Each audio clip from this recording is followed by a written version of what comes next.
Good afternoon. How you doing? Good. How are you? How are you? What are you expecting from today's meeting, please? Let's see. Well, I think today we're going to celebrate a miracle.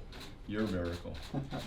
For those of you who don't know what I'm speaking of, as you know, the Kurds are, landlocked people in the middle of a continent, and yet today they export more oil than Libya.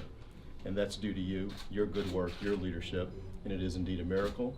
And I look forward to our conversations. We want to help you expand even further. Thank you, Mr. Prime Minister, what do you want to say about this meeting?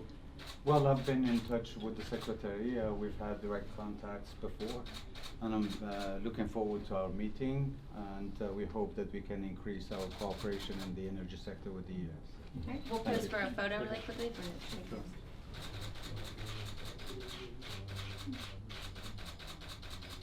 Thank you. Great. Thank you, sir. Thank you, everybody. Thank you.